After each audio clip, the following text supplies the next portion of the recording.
ओम शांति। एक बार हम सभी आपस में मिल करके उस रीति से ओम का ध्वनि का उच्चारण करेंगे जैसा हम सब ने सुना है। यज्ञ के आदि में प्रजापिता ब्रह्मा बाबा के साथ सभी ब्राह्मण वत्स करा करते थे। अंदर गहरी श्वास लेंगे और फिर उस श्वास को निकालते हुए ओम ध्वनि करेंगे और उसके बाद दूसरी गहरी श्वास लेंगे और उसको निकालते हुए शांति की ध्वनि करेंगे।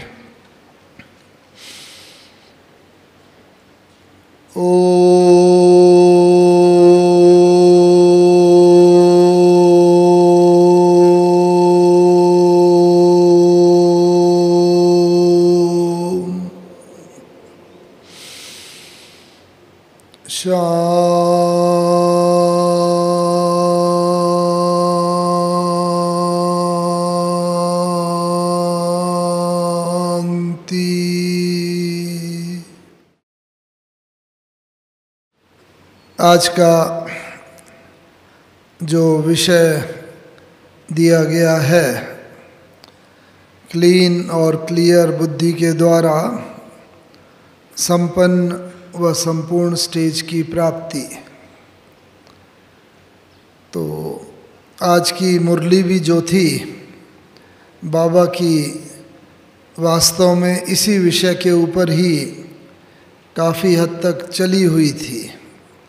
आपने देखा होगा, गौर किया होगा कि आज बाबा ने जहाँ एक तरफ कुछ क्लीन और क्लियर बुद्धि के भी लक्षण बताए, वहाँ पर दूसरी तरफ बाबा ने संपन्न और संपूर्ण स्टेज जो अभी तक किसने प्राप्त की है, संपूर्ण स्टेज अभी तक किसने प्राप्त किया है? ब्रह्मा बाबा ने। तो उनका भी बाबा ने जैसे अंतिम पुरुषार्थ भी बताया इसमें कि कैसे बाबा ने उस स्थिति को प्राप्त किया। तो आज की मुरली में बाबा ने हम बच्चों को होमवर्क भी ऐसा ही दिया है कि जैसे ब्रह्मा बाबा ने कहा सकाश देते थे, सब बच्चों को सामने रख करके सकाश शक्ति देते थे। और हमने तो ये प्रैक्टिकल अनुभव किया है कि कैसे बाबा सकाश देते थे और कैसे बच्चे उसे महसूस भी करते थे। और विशेष करके ऐसी परिस्थिति में जब कोई डिफ़िकल्ट सिचुएशन होती थी, कठिन परिस्थिति होती थी। मैं बताना चाहूँगा कि यहाँ पर हमारे यज्ञ के बहुत पुराने अनन्य भाई दादा विश्व किशोर जी, जो यज्ञ के आदि से ही बाबा के स्थापना के कार्य में थे और जैसे अपने यज्ञ के मैनेजर के रूप में वो कार्य देखा करते थे। तो उनकी तबीयत कैसे जब खराब हुई, एक ऑपरेशन था तो उन्हें बम्बई भेजा गया उसका ऑपरेशन के लिए और वो वहाँ पर गए। वहाँ पर तो वहाँ पर हमारे एक और वरिष्ठ भाई भ्राता रमेश जी, जिन्होंने अभी 2 साल पहले ही शरीर छोड़ा, तो वो वहाँ के निमित्त मुख्य भाई, तो वो वहाँ से फ़ोन करते थे क्योंकि ये है बात लगभग 1967 की। तो उस समय वो फ़ोन करते थे बाबा को, बाबा आज दादा की तबीयत, विश्व किशोर दादा की तबीयत, रात को उनको बहुत पेन रहा, रात भर वो सो नहीं सके। तो वो बाबा को समाचार मिलता था तो बाबा उस दिन और विशेष सकाश उन्हें दिया करते थे। और फिर उनका फ़ोन आता था रमेश भाई का कि बाबा आज तो वो बहुत बहुत आराम से सोए और बहुत उन्होंने ऐसा अनुभव किया कि जैसे शक्ति का। तो इधर से बाबा साकाश देते थे, उधर से वो उस साकाश को, शक्ति को रिसीव भी करते थे और उसका अनुभव करते थे। ये सभी बच्चों के साथ वैलिड है। हम सभी बच्चे भी तभी बाबा की शक्ति का, सकाश का, सहयोग का, मदद का अनुभव कर सकेंगे। कब? जब हमारा भी ये जो बुद्धि रूपी रिसीवर है उतना क्लियर होगा, उतना क्लीन होगा। हम सभी अनुभवी हैं लौकिक विज्ञान के साधनों का। मोबाइल सबके हाथ में होता है। अगर मोबाइल किसी ने फ़ोन किया और जो रिसीव करने वाला है उसके मोबाइल की बैटरी डिस्चार्ज हो गई है या वो काम नहीं कर रहा है, तो फिर तो वो रिसीव ही नहीं कर सकेगा मैसेज को। ऐसे ही ब्रह्मा बाबा तो सकाश भेजता है, लेकिन हम बच्चे भी उस सकाश को रिसीव करें, जो कि आज की मुरली में भी बाबा ने बोला है कि कभी भी ये आत्मा रूपी बैटरी ऐसा न हो फुली डिस्चार्ज हो जाए। फुली डिस्चार्ज होना माने मोटर स्टॉप, अर्थात बुद्धि अगर विकारों में फंसी हुई होगी और दूसरी जगह बुद्धि एंगेज होगी तो बाबा के सकाश को हम, शक्ति को रिसीव भी नहीं कर सकेंगे। तो आज बाबा ने एक तो इसके ऊपर बहुत काफ़ी मुरली चलाई कि कैसे ये जो है सकाश शक्ति हम बच्चों को रिसीव करनी, और इससे हमारी आत्मा रूपी बैटरी भी चार्ज होगी, आत्मा में ताकत भरेगी, विकर्म भस्म होंगे। ये सब आज बाबा ने मुरली में बहुत अच्छा बताया। और साथ ही साथ ये स्पष्ट करें क्लीन और क्लियर, इसमें क्या अंतर है। क्लीन जो है वो है पुरुषार्थ, और क्लियर जो है वो है उसका रिजल्ट, प्रारब्ध। फॉर एग्ज़ाम्पल, उदाहरण के तौर पर जैसे ये चश्मा है, अगर चश्मे पे धूल चढ़ी है तो वो क्लीन नहीं है, तो चश्मा लगाएंगे भी तो धूल जो है के कारण कोई भी चीज़ स्पष्ट दिखाई नहीं देगी, क्लियर दिखाई नहीं देगी। जो हम देख रहे हैं अस्पष्ट ही रहेगी। और चश्मे को उतार के साफ़ किया, धूल ऊपर से उतार दी, फिर वो चीज़ स्पष्ट दिखाई देगी। तो ऐसे ही जितना जितना हमारी बुद्धि क्लीन, स्वच्छ होती जाएगी, और इसी को ही बाबा कहते हैं सच्चाई और सफाई। जितना जितना हमारे अंदर सच्चाई और सफाई बाप के प्रति, बाबा के ज्ञान के प्रति, परिवार के प्रति, जिन जिन से हमारा संपर्क है वो होती रहेगी क्लीन, तो हमारी बुद्धि भी बिल्कुल स्पष्ट, जो भी बाबा निर्देश दे रहा है समय पर, बाबा ये समझो हमेशा हम बच्चों को निर्देश देता है, ये करो, ये ना करो, इसे ऐसे करो, बिल्कुल क्लियर बुद्धि में आता है। भले कई बार हम अपने अलबेलेपन के कारण उस बात को चाहे कैच करते हुए भी अज्ञानतावश छोड़ दें चाहे, लेकिन बाबा करता जरूर है। बाबा ने मुरली में बताया था एक बार कि हर बच्चे का टीवी बाबा के सामने वतन में जैसे है रखा हुआ, और जब भी कोई ऐसी बात होती है, कोई बच्चा मुश्किल में होता है, कठिनाई में होता है, या कोई कमजोरी के वशीभूत होता है, तो उसका टीवी ऑन हो जाता है। मानो 50 टीवी रखे हुए हों, ऑफ हों सब, और 1 2 4 ऑन हो, तो तुरंत उसकी तरफ बुद्धि जाएगी, क्योंकि लाइट आ जाएगी और उसमें दृश्य आ जाएगा। तो बाबा ने बताया था ऐसा ऑन हो जाता है। फिर बाबा देखता है कि क्या बच्चे की परिस्थिति है, और बाबा वतन से भी उस बच्चे को सकाश देता है, शक्ति देता है कि वो उस कमजोरी को पार कर ले, उस पर विजय प्राप्त कर ले। ये बाबा के मुरली के महावाक्य हैं, लेकिन हम लोग कई बार उनको कैच भी करते हैं लेकिन अनदेखा भी कर देते हैं अगर बुद्धि की लाइन उतनी क्लियर नहीं है। तो इसीलिए हमें क्लीन, स्वच्छता, स्पष्ट, और जैसे पता है सच्चाई, सफाई, इसीलिए भक्ति में भी बोल दिया है, देखो क्या, गॉड इज ट्रुथ, भगवान जो है वो सत्य है, भक्ति में कह देते हैं। तो सत्य इतना बाप को प्रिय है, इसीलिए कहा जाता है भगवान के लिए भी क्या, सत्यम शिवम सुंदरम, वो सत्य है, शिव कल्याणकारी है, सुंदर है। तो सत्य पहले है। तो हम अगर भगवान के बहुत निकट आना चाहते हैं, संपन्न संपूर्ण स्टेज को प्राप्त करना चाहते हैं, तो एक तो ये क्लीनलीनेस, बुद्धि की स्वच्छता, वो बुद्धि के अंदर होनी चाहिए। और इसी ने कैसे पहचानेंगे, हम तो सब कहेंगे भाई मैं तो बड़ा सच्चा हूँ, लेकिन उसकी पहचान क्या होगी? एक तो ये पहचान होगी जो बाबा मुरली में भी कई बार कहते हैं कि सच तो बिठो नच, यानी जो सच्चाई वाला होगा, जिसके जीवन में सत्यता होगी, सफाई होगी, सच्चाई होगी, वो खुशी में नाचता रहेगा।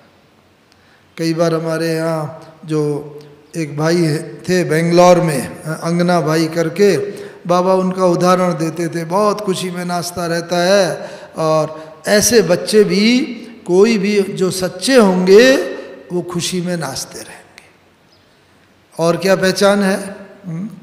अब हम इस दुनिया में रह रहे हैं, ये तो कलियुगी दुनिया वालों के लिए है, बहुत असत्य भी है, चारों तरफ समस्याएं हैं, और हम बच्चों के सामने भी प्रॉब्लम्स आती हैं, दुख सुख, मान अपमान, निंदा स्तुति, हानि लाभ, जय पराजय, कई परिस्थितियां आती हैं।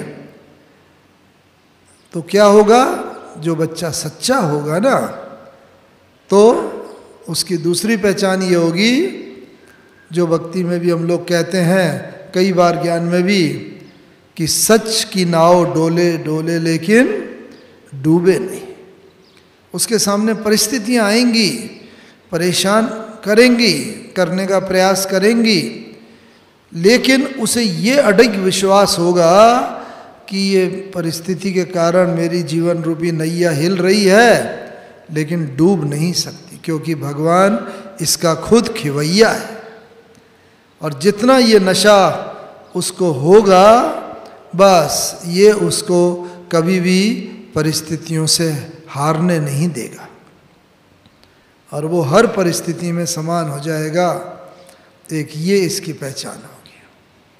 और जिसमें सच्चाई सफाई होगी, क्लीन होगी बुद्धि, वो, हाँ देखो, दो देवताओं के उदाहरण देते हैं अक्सर करके, या तो कृष्ण जी का या राम का, सत्रेता युगी राम या सतयुगी श्री कृष्ण जी। तो कृष्ण को हमेशा दिखाया है बंसी बजाता हुआ, नाचता हुआ, रास करता हुआ, खुशी में, यहाँ तक कि विपरीत परिस्थिति में भी। कौन सी विपरीत परिस्थिति? जो भक्ति में बता देते हैं, भाई बॉल गई और काली देह में गिरी और वो बॉल को लेकर आए, और इस तरीके से इतनी भयानक परिस्थिति भी थी, तो भी वो सांप के इसके ऊपर, छत्र के ऊपर डांस करते करते उस काली देह से बाहर आ गए। यानी कि विपरीत परिस्थिति में भी वो खुशी में नाचता रहेगा। जीवन के अंदर ऐसी परिस्थितियां आती हैं, इसीलिए ऐसे का क्या उदाहरण है? ऐसे का उदाहरण भी कहा गया है, कवि लोग भी दे देते हैं, कई लोग गाते हैं, बताते हैं। उनके लिए फूल का उदाहरण, जैसे फूल होता है ना, किसी को दो, आदर का प्रतीक है, सत्कार का, सम्मान का प्रतीक है, खुशबू देता है, फूल बनकर मुस्कुराना जिंदगी है, फूल बनकर मुस्कुराना जिंदगी है, मुस्कुराकर गम भुलाना जिंदगी है। जीत कर तुम खुश हुए तो क्या हुआ, हार कर भी मुस्कुराना जिंदगी है। उसको, ऐसे व्यक्ति को कभी टेम्परेरी जीवन में हार का सामना करना भी पड़े, दुनिया को लगे कि ये हार है और ये क्या हुआ, उसको भी लग सकता है अगर ज्ञान युक्त बुद्धि नहीं हुई। लेकिन बाबा कहते हैं वो हार नहीं है, वो वास्तव में भगवान के गले का हार आप बन रहे हो, ये उसका सूचक है। तो इसीलिए हमेशा बाबा को साथ रखते हैं, सत्य को साथ रखते हैं, तो कभी भी क्लीन होंगे। तो समय पर बिल्कुल क्लियर निर्देश मिलते जाएंगे और हमारे पांव ऑटोमेटिकली उधर बढ़ेंगे जहाँ पर सेफ्टी होगी, जहाँ विजय होगी। इसीलिए बस अपनी बुद्धि को क्लीन रखना एक तो ये आवश्यक है, क्लीन। और जितने क्लियर होती जाएगी, हमारे सामने इस चीज़ का उदाहरण भी है। होता क्या है, हम दूसरों को ज़िंदगी में देखते रहते हैं, अपनी तरफ कम देखते हैं। अरे उसने ऐसा किया, क्यों किया, क्या किया, नहीं करना चाहिए था। और जब ये स्थिति होती है जीवन में तो क्या होता है, इस दूसरों की तरफ ध्यान रहता है, अपनी तरफ ध्यान नहीं रहता। क्यों? क्योंकि जब अपनी तरफ अगर ध्यान जिसका होगा कि नहीं दूसरा जो करेगा वो पाएगा, मुझे तो ये करना है, ये नहीं करना है, क्लियर उसके बुद्धि में होगा, तो वो कभी भी ऐसी परिस्थितियों के वश में नहीं होगा। परिस्थितियां तो आएंगी, ब्रह्मा बाबा के सामने भी हमें परिस्थितियां आई। हमें याद है, हमें वैसे बाबा के साथ 6-7 वर्ष रहने का सौभाग्य प्राप्त हुआ। तो बाबा की इतनी उम्र थी, 93 ईयर्स की आयु ब्रह्मा बाबा की, लेकिन बाबा में इतना योग का, बस लगातार 1 घंटे तक जब तक मुरली चलाते थे बाबा, योग कराते थे, मुरली चलाते थे, एक ही आसन पर बिल्कुल पाँव हाथ बिल्कुल हिलते ही नहीं थे, ना आसन बदलने की ज़रूरत पड़ती थी। इस आयु में भी ऐसा बिल्कुल एक तो ये शरीर भी स्थिर, और कई बार बाबा ने कहा जिसका मन स्थिर होगा वो शरीर को भी सहज स्थिर कर लेगा। तो एक तो ये बाबा में देखते थे।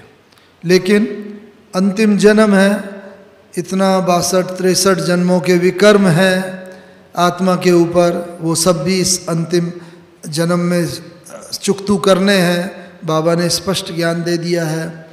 तो कई बार शरीर का हिसाब किताब आता था, खांसी आती थी, और खांसी आती थी जब वैसे अपने आप होंगे बाबा कमरे में हों या दूसरी जगह हों, खांसी आए तो वो कोई विशेष बात नहीं उस समय, तो मानो दवाई खा लो, गोली खा लो या कोई भी परिस्थिति।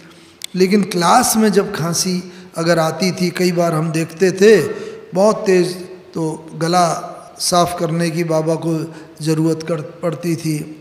कई बार खांसी जब आती थी, आँख भी गीली हो जाती थी, हम लोगों को लगता था बाबा को बड़ा कष्ट हो रहा है। लेकिन बस थोड़ा खांसी आई, खांसी रूपी परिस्थिति आई, उसको बाबा कैसे स्वस्थिति से दूर कर लेता था। बस खांसी परिस्थिति आई, परेशान कर रही है, बाबा की कुर्सी के संदली के पास एक ट्रांसलाइट का चित्र रखा रहता था, श्री कृष्ण का और लक्ष्मी नारायण का चित्र। तो बाबा उधर बस इशारा करके बोलता था, देखो बच्चे, आज अभी ये 5 तत्व से बना शरीर भी पुराना हो गया है, तत्व भी तमो प्रधान है, और ये देखो खांसी आ रही है, हिसाब किताब है, लेकिन देखो बच्चे, कल बाबा जाके ऐसा विष्णु कृष्ण बनेगा, सतयुगी दुनिया होगी, वहाँ पर कोई दुख नहीं होगा, 5 तत्व सतो प्रधान होंगे, सतो प्रधान तत्वों से बना शरीर मिलेगा, कोई भी कष्ट नहीं होगा। तो बच्चों को भी कभी कोई परिस्थिति आए तो खुशी में नाचना चाहिए, खुशी में क्या करना चाहिए, हाँ, ठगियाँ मारनी चाहिए। तो कई बार बाबा ऐसा करके बताते भी थे, ओ ऐसा खुशी में, और बस फिर खांसी कहाँ चली गई पता ही नहीं चलता था, इतनी विकट परिस्थिति होती थी। लेकिन स्वस्थिति को बाबा इतना महान, इतना ऊंचा कर लेते थे कि परिस्थिति नीचे हो जाती थी, परिस्थिति पर विजय प्राप्त कर लेते थे। तो बस ये एक तो जो संपन्न संपूर्ण स्टेज ब्रह्मा बाबा ने धारण करी है, एक तो उसके अंदर हमने ये देखा, और हम सब के लिए ये उदाहरण है कि संपन्न संपूर्ण हम सबको बनना है, हम सबकी इच्छा भी है। एक तो हम ये जरूर करें, संपन्न संपूर्ण, कोई भी परिस्थिति आए उसके बहाव में ना बह जाए, उसके तले में जाएं, और अंदर बाबा को जब याद करें गहराई में, तो तुरंत ही बाबा ऐसे मैसेज देगा, ऐसा स्टेज बनाएगा, डायरेक्शन देगा, बस जिसमें हमारी विजय और सफलता है। इसका ये मतलब नहीं कि हम लौकिक उसके लिए पुरुषार्थ न करें, लौकिक तो पुरुषार्थ करने ही। मानो बच्चे की तबीयत खराब हो गई, बहुत सीरियस है, या किसी का कोई एक्सीडेंट हुआ, तो लौकिक तो पुरुषार्थ करना ही है, हॉस्पिटल ले जाना है, डॉक्टर को दिखाना है, दवाई करनी है, वो सब तो करना ही है। लेकिन उसके साथ साथ हमारी मानसिक स्थिति ऐसी रहे, उसमें हम विचलित ना हो, क्या होगा, कैसे होगा, क्यों हो गया, अब क्या होगा, नहीं, उसकी बजाय तब हम ऐसी स्टेज के अंदर चले जाएं जो बाबा ने बताया। क्योंकि बाबा का तो टीवी ऑन हो गया, बाबा वहाँ देख रहा है, एक एक बच्चे पर बाबा की नज़र रहती है, और बाबा वहाँ से सकाश दे रहा है, उसमें विधि बता रहा है कि क्या हमें करना है। और उसके बाद उस विधि को धारण करके, उस सकाश को धारण करके शक्ति स्वरूपा बनकर जब विकट परिस्थिति का सामना करेंगे तो उसके अंदर विजय समाई हुई है। एक एक बच्चे, हमने तो 50 बार अनुभव किया है, एक एक बच्चे के ऊपर बाबा की नज़र है। बाबा तो देता है सकाश, विधि भी बताता है, लेकिन हम कितना अलर्ट हैं, एक्टिव हैं, बस वो अलर्टनेस से अगर हमारा बुद्धि योग बाबा के साथ होगा, तुरंत उधर से पार कर लेंगे। एक तो ये है बाबा। दूसरा, बाबा ने कहा जो उस स्थिति के नज़दीक होगा, संपन्न और संपूर्ण स्थिति के, तो क्या होगा, एक उसके अंदर ये क्वालिफिकेशन होगी कि अभी अभी आवाज़ में आना, अभी अभी जैसे आवाज़ से परे हो जाना। और ये स्थिति में हमने देखा ब्रह्मा बाबा ने जैसे मास्टरी करी हुई थी। हम लोग देखते थे जैसे अभी आती है पार्टी, दादियों से मिलते हैं, कोई टाइम फिक्स होता है। ऐसे ही जब बाबा थे साकार ब्रह्मा बाबा उस शरीर में, तो पार्टी आती थी तो पार्टियों को टाइम होता था कि भाई 10 बजे ये बम्बई की पार्टी, 10:30 बजे ये दिल्ली की, 11 बजे अहमदाबाद की, लाइक दैट अलग अलग होता था। और बाबा अक्सर करके डिपेंडिंग ऑन पार्टी कितनी बड़ी है, अगर 2, 3, 4 होते थे, 2, 3 तो कई बार बाबा अपने कमरे में, अगर 7, 8 होते थे 6, 7 तो बाबा अपनी झोपड़ी में मिल लेते थे।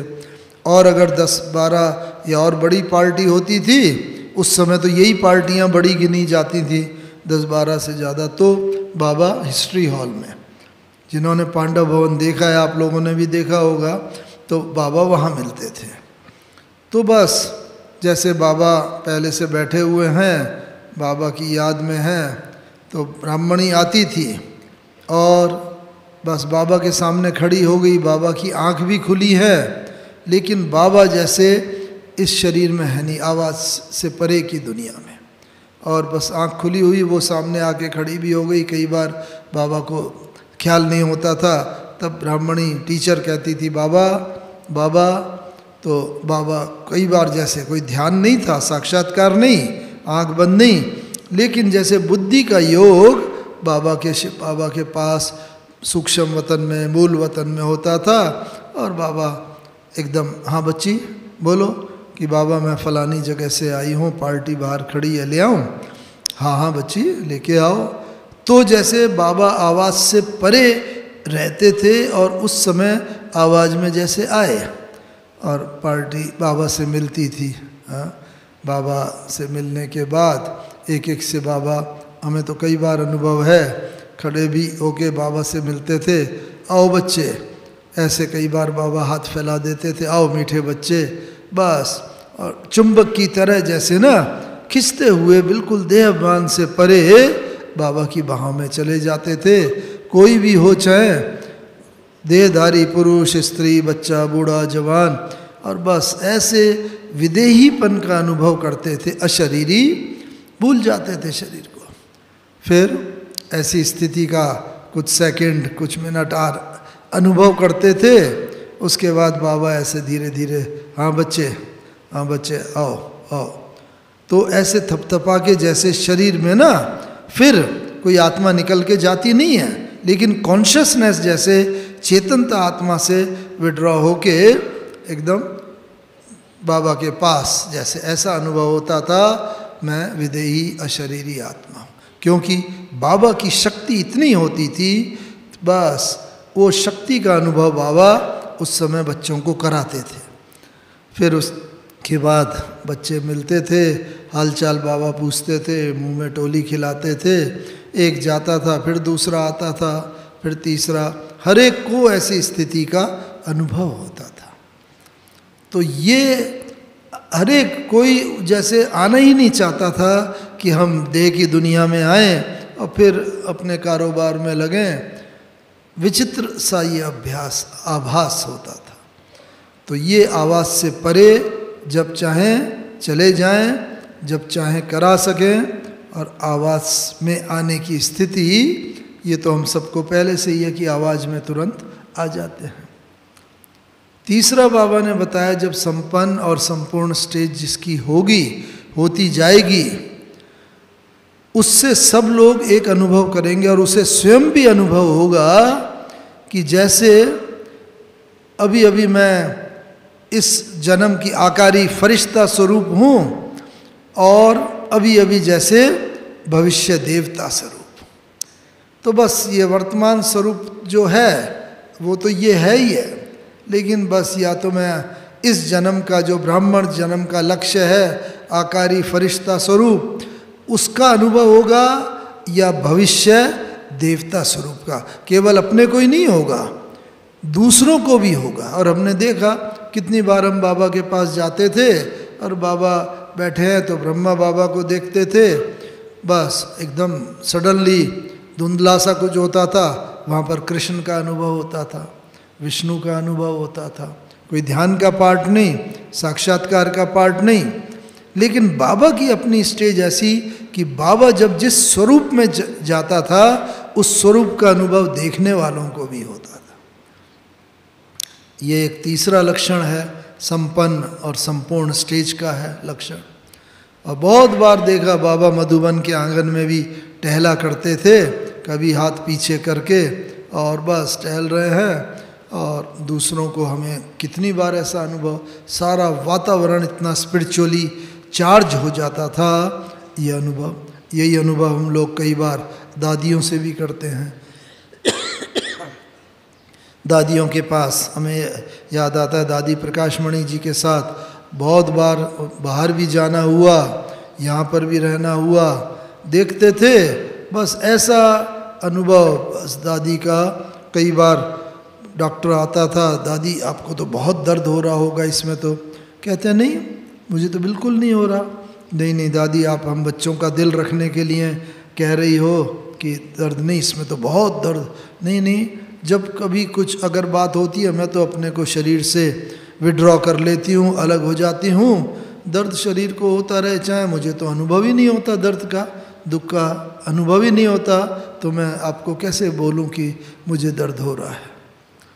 तो ये अव्यक्त फरिश्ता स्वरूप का अनुभव हो, शरीर से हम विड्रॉ कर सकें अपने को, ये प्रैक्टिकल ये देखने में आता था। और जो ब्रह्मा बाबा, हम सब भी तो ना ब्रह्मा कुमार कुमारी तो हैं, ब्रह्मचारी तो बने हैं, अब क्या बनना है?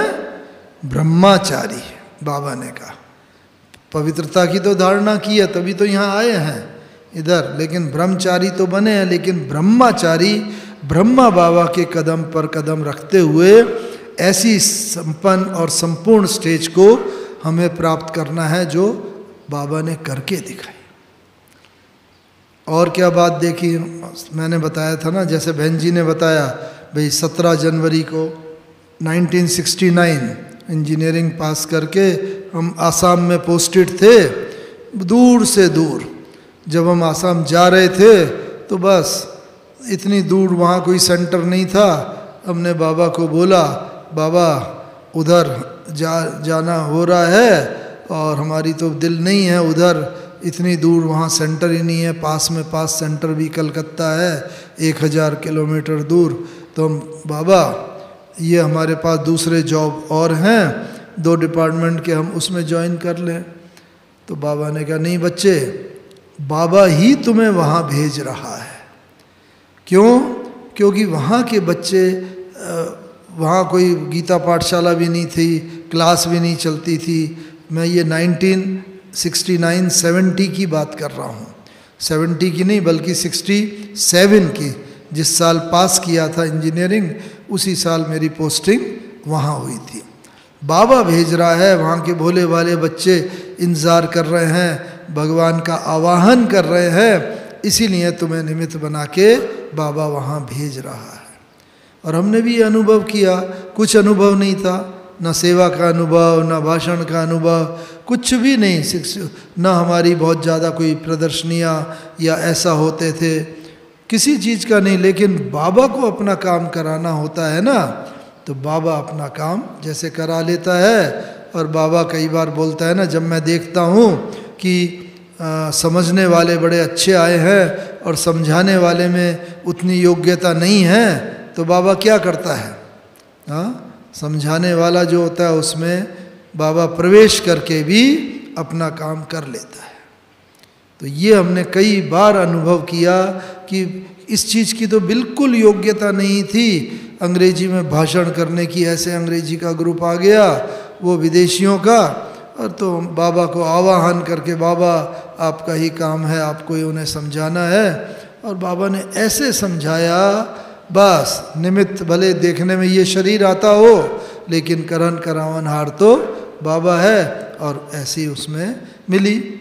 और जब ऐसा अनुभव 1-2 बार कर लिया, फिर हमने सोचा, एक बार फिर ग्रुप आया कि हाँ हम तो समझा सकते हैं, अपने को बड़ा वो समझने लगे, और बस समझाने गए, नहीं समझा सके कुछ भी, दूसरों पर कोई असर नहीं हुआ।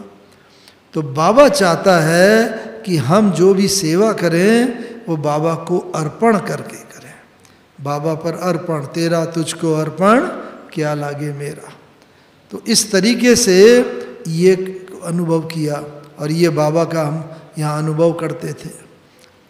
तो जब हम गए थे वहाँ पर, तो बाबा ने कहा नहीं बच्चे जाओ, और समय पर बाबा तुमको बुला लेगा, समय पर। तो खैर उस वक़्त तो बाबा ने बोला, हम गए, बहुत बाबा ने सेवा करवाई।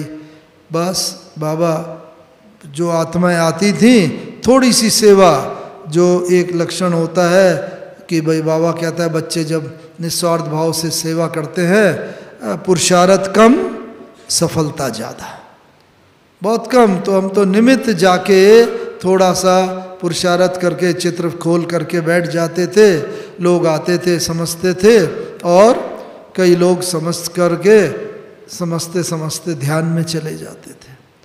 कोई बोला भी नहीं विशेष, ध्यान में जाके तो उनको विश्वास नहीं होगा तो कैसे होगा। ऐसे ही जब क्लास शुरू हुई, बस थोड़ा सा समझते थे, मुरली सुनते थे, और सुनते सुनते जब एकदम ध्यान में चले जाते थे, बाबा के साथ, ब्रह्मा बाबा के साथ रास कर रहे हैं, खेल रहे हैं, तो आप समझो देखने में तो ये शरीर आता है, लेकिन इसके पास तो कोई भी सामर्थ्य नहीं, कोई बात नहीं। करन करावन हार बाबा को जो भी कार्य कराना होता है ना, अगर हम अपना तन और मन दोनों शुद्ध और पवित्र रखेंगे, फिर बाबा देखो क्या चमत्कार करवाता है, क्या क्या सेवा कराता है। हमें भी सपने में वैसी उम्मीद नहीं होगी। तो इस तरीके से बाबा ने समय पर बुला लिया, और हम 17 जनवरी को आ गए, और 17 और 18 जनवरी 1969 को, इन 2 दिनों में बाबा की संपूर्ण कर्मातीत अव्यक्त फरिश्ता स्वरूप स्टेज देखने को मिली। अपनी आँखों से हम लोगों ने देखा। क्या देखा? ये 4th 5वीं क्वालिफिकेशन बता रहे हैं कि बाबा के सम्मुख जाते थे तो पहले तो जाते थे, बाबा हालचाल पूछते थे, सेवा क्या कर रहे हो, कोई बात होती थी समझाते थे, बाबा समाधान हम देते थे। लेकिन इन 2 दिनों में हमने क्या देखा, क्योंकि बाबा तो अपनी संपूर्ण अवस्था तक पहुंच चुके थे, कर्मातीत फरिश्ता स्थिति तक। बस बाबा दृष्टि देते थे, यूँ थोड़ी सी दृष्टि बाबा ने दी, बाबा कहते थे अच्छा बच्चे ये पूछने आए हो, अच्छा ऐसा कर लो, ऐसा हो जाएगा। यानी कि हमें प्रश्न बोलने की, पूछने की एक शब्द भी जरूरत नहीं रहती थी। बाबा प्रश्न भी बता देते थे, हम क्या पूछने आए हैं, और फिर उसका समाधान भी साथ ही साथ दे देते थे। ये कौन सी स्थिति है? मन जीते जगत जीत की स्थिति। अंत में जब हमारी भी ऐसी अवस्था होगी, अपना मन जितना जितना हमने जीता हुआ होगा, हम जगत का भी मन जीते जगत जीत। अपना मन जीता, अपने संकल्पों के ऊपर विजय प्राप्त करी, तो सृष्टि की समस्त आत्माओं पर भी हम विजय प्राप्त करते रहेंगे। तो 1 बार, 2 बार, 3 बार, लगभग उन 2 दिनों में 6-7 बार ये अनुभव किया। कभी सेवा की प्रश्न लेके जाते थे बाबा के पास, कभी पुरुषार्थ की बात कोई लेके जाते थे, कभी अपने लौकिक जॉब की बात, कोई भी।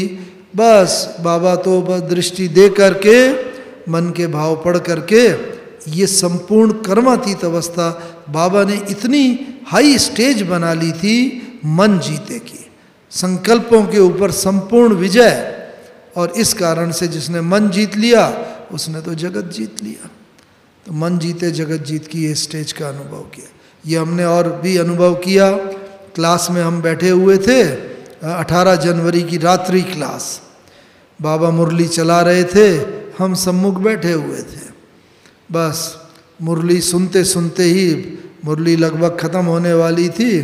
रात्रि क्लास तो उसमें हमने मन में बैठे बैठे ही संकल्प उठा कि बाबा कुछ बोले हमारे लिए, क्योंकि बहुत दूर आसाम में पोस्टेड थे और बहुत दूर होने के कारण कोई आज की तरह तो टेलीफोन और मोबाइल ये सब तो कुछ होते नहीं थे, तो बहुत कम संपर्क रहता था।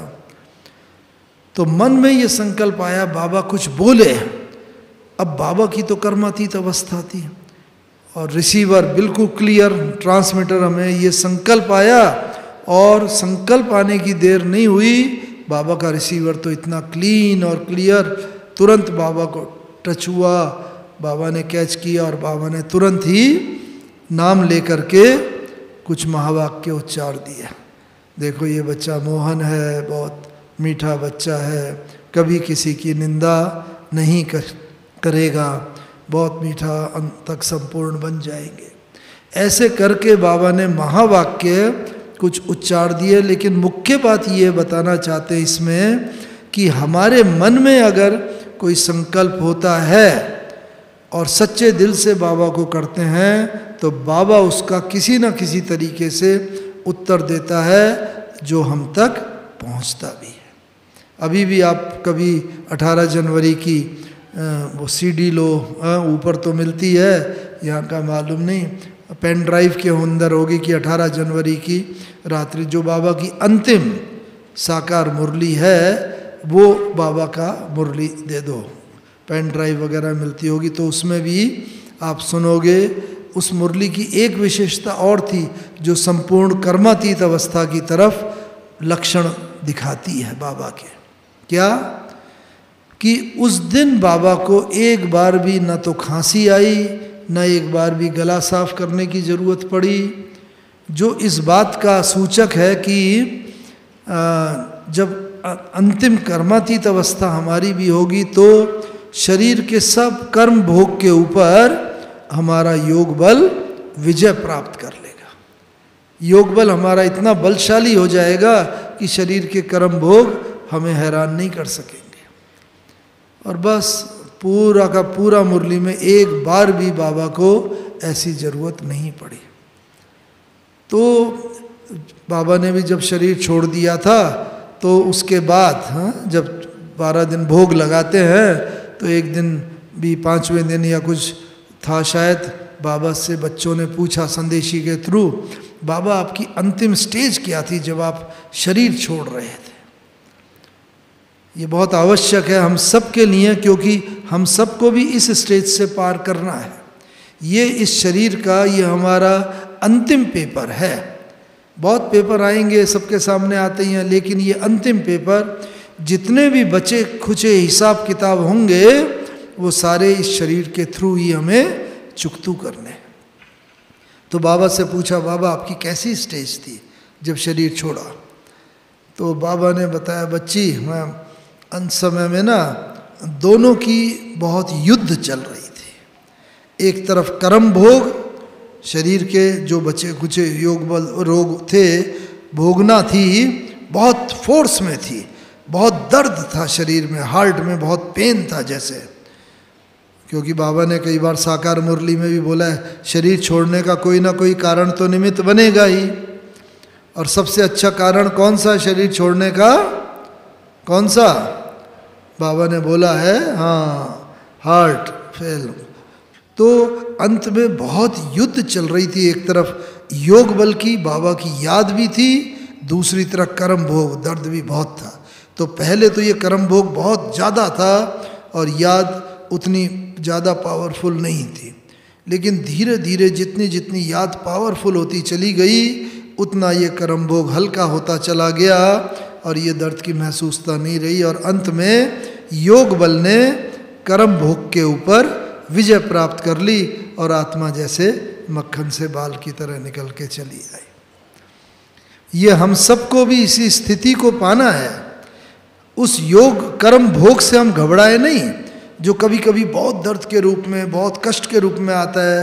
नहीं, बस ये तो आया है, बचा कुचा हिसाब किताब मेरा चुकतू हो रहा है और बाबा बस हम तो आपके पास अब आए कि आए। और जितना इस स्मृति में रहेंगे तो कर्म भोग के ऊपर हमारा योग बल पूरा विजय प्राप्त कर लेगा। और जो गायन है अंतमति सोगति का, ऐसी स्थिति में अगर हमने शरीर छोड़ा ना, फिर ये अंतिम सदा काल की विजय निश्चित है ही है। जो पास विद ऑनर्स की लिस्ट है उसमें आने से कोई रोक नहीं सकता। लेकिन ये अवस्था कब होगी?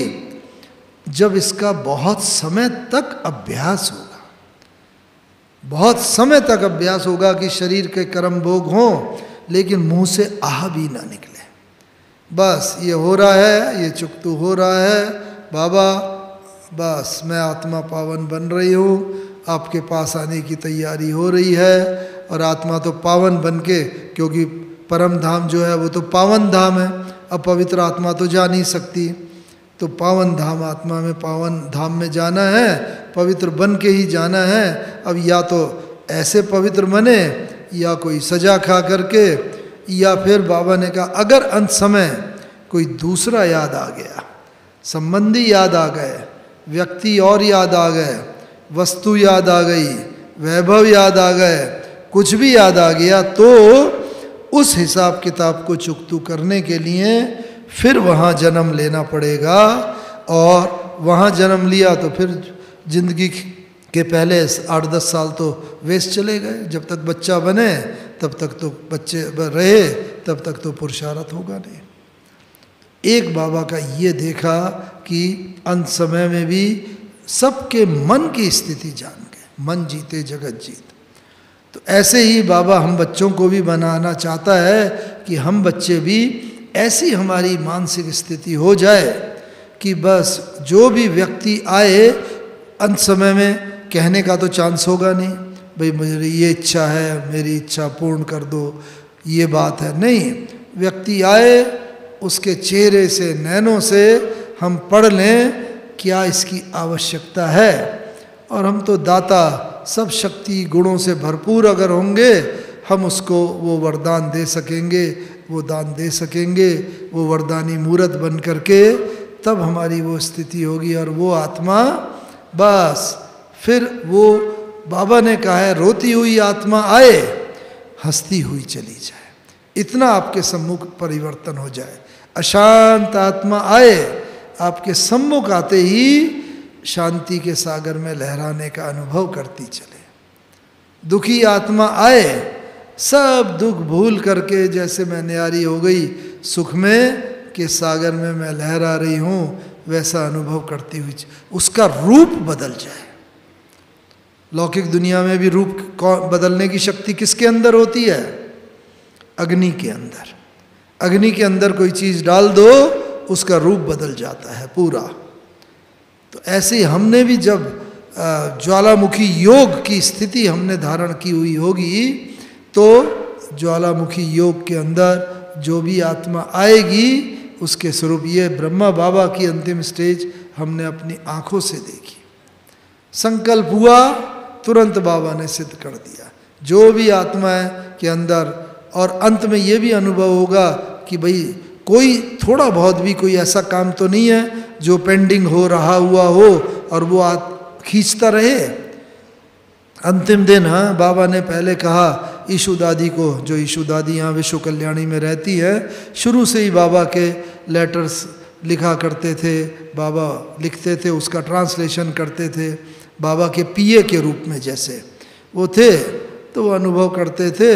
तो बस जब उनको ये बाबा ने कहा उस दिन 18 जनवरी को, बच्ची आज जितने भी पत्र आए हुए हों सबके जवाब लिखवा लो, एक भी पत्र ऐसा न रह जाए जो बिना अनआंसर्ड रह जाए, जिसका जवाब, पहले ज़माने में ये ईमेल और ये सब तो होते नहीं थे, कंप्यूटर, इंटरनेट आदि आदि, तो इसीलिए बाबा लाल लाल अक्षरों से पत्र बहुत अच्छा लिखा करते थे। इतना नूरे रतन, सुदर्शन चक्रधारी, ब्राह्मण कुलभूषण, आत्मा प्रति उसका नाम लिख करके, और फिर बाबा पत्र छोटा सा होता था, उसमें बहुत कुछ बातें लिख दिया करते थे।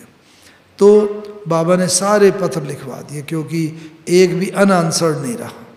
और 2-3 काम तो पेंडिंग जो बचे हुए थे। दूसरा, नक्की लेक के पास म्यूज़ियम है ना, तो वो बिल्डिंग को कई दिन से बात हो रही थी लेने, वहाँ कुछ सेवा का साधन बनाया जाए।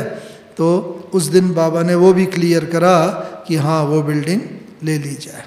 उसमें म्यूज़ियम नाम तो नहीं था तब, सेवा का साधन सेवा के रूप में वो ले, प्रदर्शनी परमानेंट लगाई जाए, वो बाबा ने कह दिया। और इस तरीके से तीसरा मुख्य बात, रोज़ रात को मधुबन में क्लास रात को 9 बजे होती है, 8:45-9 बजे। उस दिन बाबा ने शाम को 6:30 बजे ही कहा, हाँ, घंटी एक रखी रहती थी, एक भाई को बुला के अनाउंस करवा दिया कि आज बाबा क्लास अभी जल्दी कराएंगे, सब लोग भोजन करके 7 बजे तक क्लास में आ जाएं, भोजन करके। क्योंकि बाबा को मालूम था कि बस ये तो बच्चों से अंतिम मिलन होगा, और अगर उस क्लास के बाद भोजन करना रह गया किसी का, वो तो भोजन कर नहीं सकेगा, क्योंकि बाबा को तो मालूम था अब बस बाबा का इस शरीर से हिसाब किताब पूरा हुआ और जाने की तैयारी है। ऐसे हमें भी अंत में आभास हो जाएगा। ब्यूटी तो तभी अगर हम भी दुनिया वालों की तरह मरे, कोई अर्थक्वेक आया, फ्लड आ गया कोई, तो उसमें ब्यूटी क्या है? हम सब पास विद ऑनर होने वाले स्टूडेंट हैं, बहुत पास, फर्स्ट क्लास।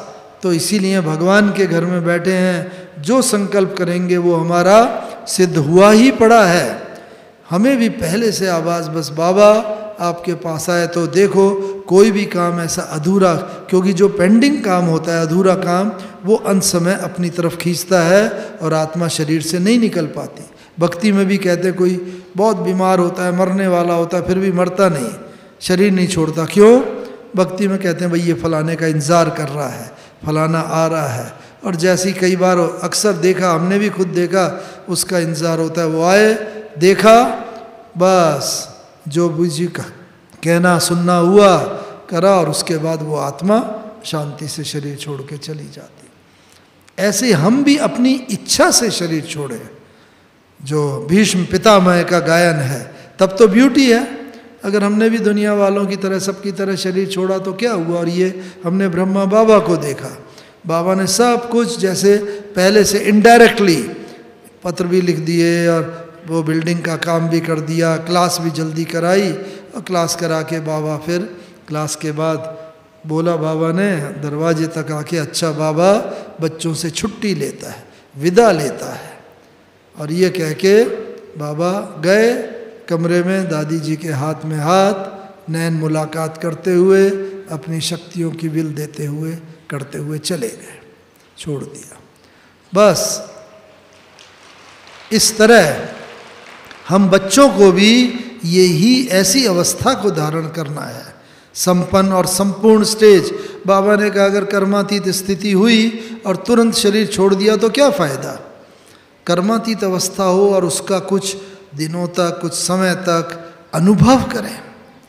क्या कर्मातीत अवस्था होती है, इस रेफरेंस में बस मैं एक बात सुना के पूरी करना चाहूँगा। जब ममा ने शरीर छोड़ा था 1965 में, तो ममा ऊपर गए, तो वहाँ ऊपर तब तो साकार में बाबा तो इधर थे, लेकिन सूक्ष्म वतनवासी ब्रह्मा बाबा के थ्रू शिव बाबा ने पूछा कि बच्ची तुम कर्मातीत स्थिति का अनुभव करके आई। तो मम्मा तो चुप रहीं, बाबा के सामने कभी भी मम्मा बोलते नहीं थे, तो चुप रहे। तो बाबा ने पूछा, तो मम्मा ने थोड़ा इशारा करा कि नहीं। तो बाबा ने कहा अच्छा बच्ची जाओ, अभी तुम शरीर छोड़ के आई हो, तुम्हारा शरीर वहाँ रखा है हिस्ट्री हॉल में, जाओ उस शरीर में प्रवेश करके कर्मातीत अवस्था का अनुभव करके आओ।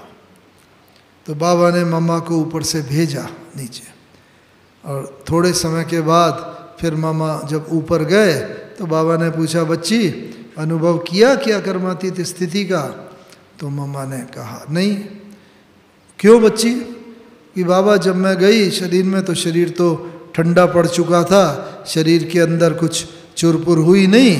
और कर्मातीत अवस्था का तो मतलब ही है कि भाई जाए, आंखों से देखते हुए भी ना देखे, बोलते हुए भी, और ऐसा साक्षी हो करके सब दृश्य देखते चले, जो कर्मातीत स्थिति का बाबा ने अनुभव की कई बातें बताई हैं।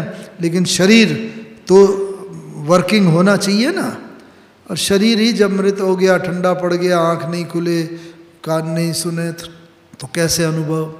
तब बाबा ने कहा था देखो बच्ची अभी कर्मातीत अवस्था का अनुभव नहीं किया ना, अब जाके जन्म लेना और फिर अगले उसमें पुरुषार्थ करके फिर तुम्हें कर्मातीत अवस्था का अनुभव करना पड़ेगा। देखो इस बात को भी इतने कुछ 45 साल जैसे हो गए, और इतने समय तक भी कर्मातीत का पुरुषार्थ, और मम्मा जैसी आत्मा जिन्हें बाबा भी इतना नंबर 1 रखते हैं, तो उनका भी वो बाकी रह गया, तो हम और आप तो फिर कहाँ हैं। इसलिए हमें भी इस जन्म में कर्मातीत स्थिति का अनुभव करना है, जिससे जहाँ तक संभव हो हमारे अनुसार हम दूसरा शरीर न लेना पड़े, और इस स्थिति में ही इस शरीर के द्वारा ही कर्मातीत स्थिति का अनुभव करें। तो इस तरीके से ये जो स्थिति संपन्न संपूर्णता की अनुभव करी, ये हम सब भी अनुभव करें। मन जीते जगत जीत की भी इस तरह आवाज़ में जब चाहे आए, जब चाहे चले जाएं, जब चाहे अभी अभी यहाँ, अभी अभी वहाँ। और ये सारी स्थिति कभी हमारे द्वारा लोगों को वर्तमान फरिश्ता स्वरूप का अनुभव हो, कभी हमारे द्वारा लोगों को भविष्य स्वरूप का अनुभव हो। तो जब ऐसी स्थिति होगी तब हम संपन्न संपूर्ण होते जाएंगे, जैसे ब्रह्मा बाबा हुए। और साथ ही साथ ये स्थिति का आधार ही है कि हमारी बुद्धि कितनी क्लीन और क्लियर होगी, कितनी सच्चाई सफाई होगी। और जब ऐसी स्थिति होगी तो हम सब जरूर ही अवश्य ही इस स्थिति का संपन्नता संपूर्णता का अनुभव करते हुए बाबा के साथ ही साथ चलेंगे। सबको परम धाम तो जाना है, और वहाँ से फिर नई दुनिया में भी पार्ट बजाने आएंगे। ओम शांति, ओम शांति।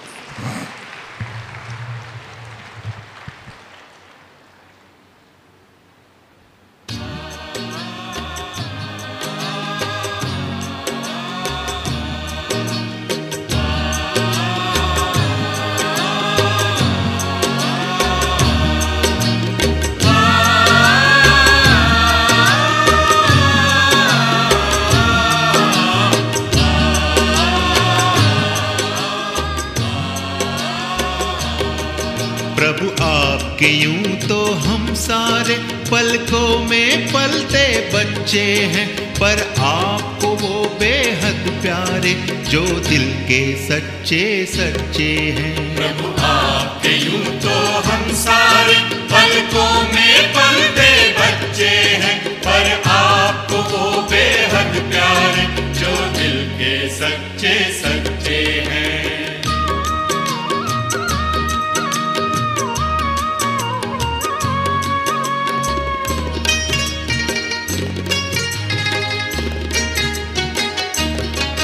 सच्चे दिल पर साहब राजी, हर श्रीमत पर कहे हाँ जी। एक बाबा तू जान कोई वादे के पक्के पक्के हैं। प्रभु आपके यूं तो हम सारे पलकों में पलते बच्चे हैं, पर आपको वो बेहद प्यारे जो दिल के सच्चे सच्चे हैं।